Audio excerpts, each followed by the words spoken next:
stuck here. The cops won't bother me.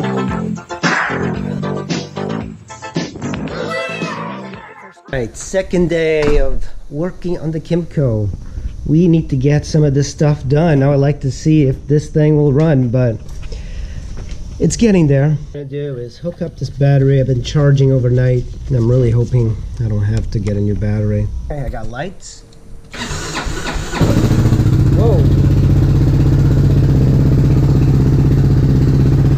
Of course, I locked up the brake there. Shouldn't have squeezed the trigger.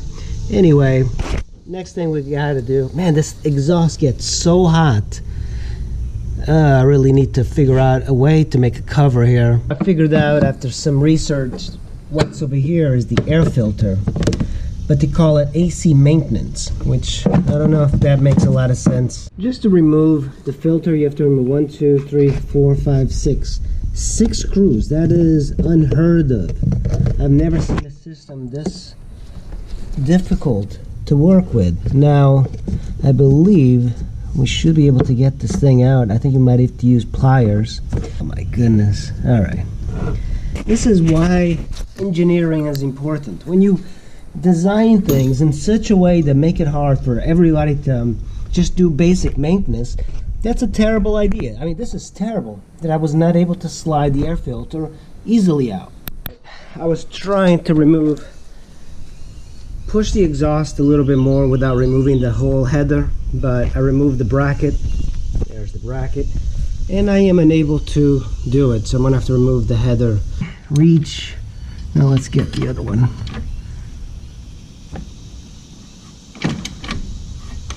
And there goes. There we go. All right, let me see if I can. I'm holding on to the bracket because the ABS sensor is still on there. Here we go. Voila. I am going to now hang this bracket up. So apparently you have this spindle here, and it's pretty rusted out. I mean, look at that. Here on the... I hope I don't have to remove this thing. That would be another goddamn thing to do that shouldn't be done. So I think I am going to have to remove this shock, which is terrible. Such a bad design. But while I was down here, I noticed this. So this is where the exhaust would be, the pipe, and there's some electrical things here, and this is a rubber thing that protects them. Look at this, it just peels off. This is from basically heating up. This is such a terrible designed system. Man, I mean, these things are in here, but they are so hot. I mean, this is just so unbelievably hot. The pipe makes such heat that it burned that rubber. All right, I managed to remove the shock without removing the plastic. The key is just to go inside there and remove it. I've never had so many issues just removing a wheel. This is so insane. So insane. I've never seen a scooter this insane to work on. I mean, this should be a simple procedure, but now that I know a little bit more, I should be able to just pull this out, hopefully. Oh man, I thought I had to pull all the plastic out. I am sweating like crazy. It is not holding any air, and the reason is there's a crack right there on the sidewall. I mean, that's why you can't use this one. So the previous owner gave me this. It's Ultimate Black Plastic Restorer, and my goal is to actually try to restore all the plastic. I'm going to use it, see if it works. Using a heat gun, I've actually tried to renew the plastics, but with the heat gun, if you go slowly, you can really get this pretty new. You can see it.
I have it all in parts. The garage is a mess. I actually should probably clean up. I did get it to work. You know, I started it up, but the problem is that the rear tire is gone, so I removed the exhaust. I had to remove the swing arm just to get it all going. This thing is just overly complex. I didn't realize that maxi scooters were this difficult to work on, but I had to drop the exhaust, remove the swing arm. The swing arm is hanging over here. And I got the brake caliper hanging as well. The lines are hanging, and then you have to slide out that rear tire.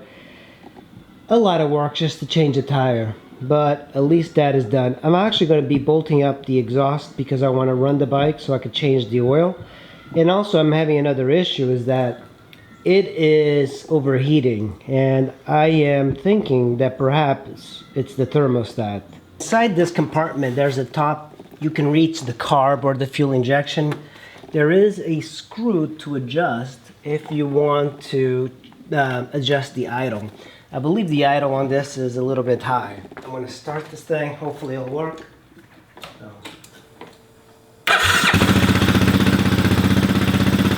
Seems to be some sort of carb leak.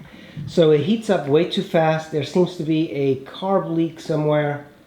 But it does move. It does seem that transmission engages and everything. Well, I was afraid of this. We're gonna have to remove all of this plastic here, but that's probably a good idea. This is one of the reasons I avoid bikes with a lot of plastic. They just make it so much more difficult to maintain. So using a Phillips head screwdriver, we're gonna remove the screws here. Right here.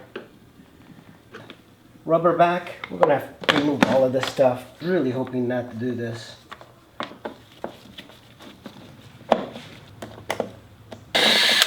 Just peel this back. Might as well just remove as many as we can. That's the coolant where you fill it, the reservoir. These. There's 1, 2, 3, 10 millimeter right here. And another 10 millimeter. It's just a 10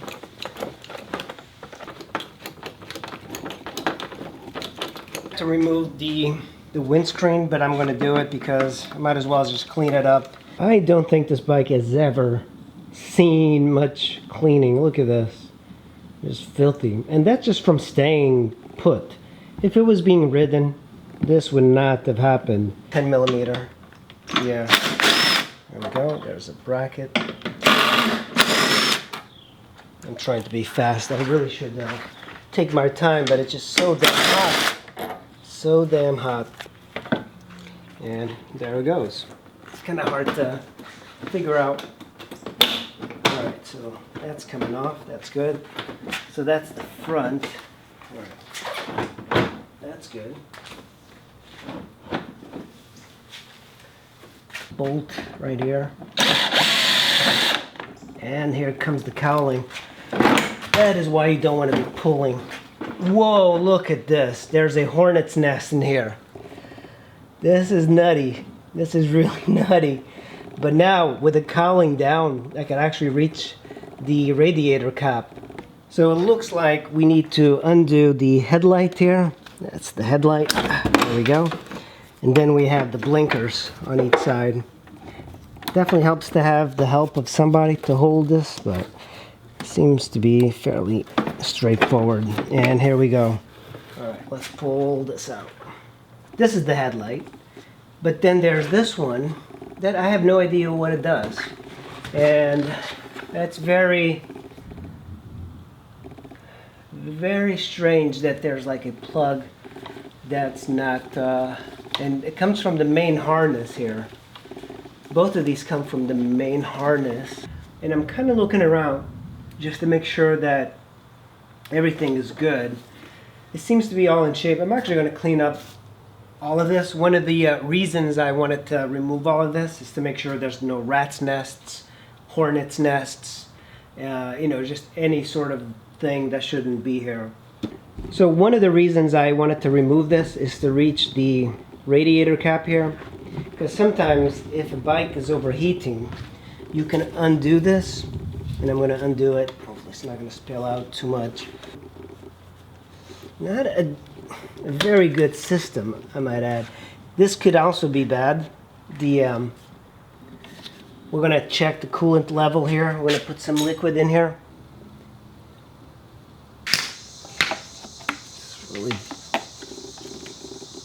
They put it in such a bad place. You can't even reach it with a funnel.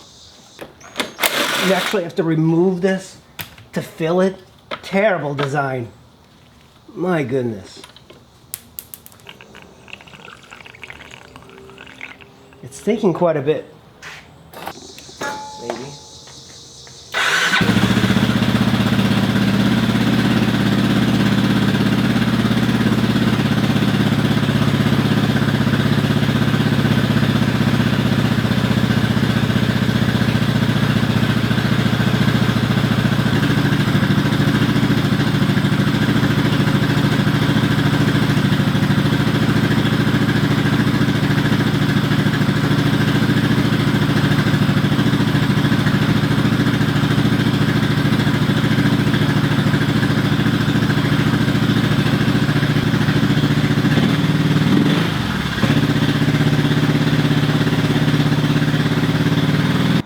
It makes me think that the thermostat is bad, so I'm going to have to...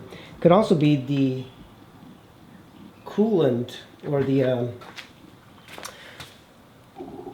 Yeah, that's very strange. So it is heating up really quick.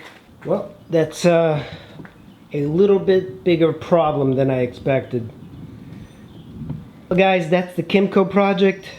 It's getting to be a little bit more insane, just because the thing that is happening is that the bike is getting hot, going up to very high temperatures, and the issue is it could be the thermostat or could be the water pump, I think. So either way, I can't really run the bike too long, but I will be looking up, researching. If you have any comments on the problems that I might have, just post up in the comments below and I'll be sure to follow that up. I really appreciate it. Thanks for watching, guys. I'll see you in the next video.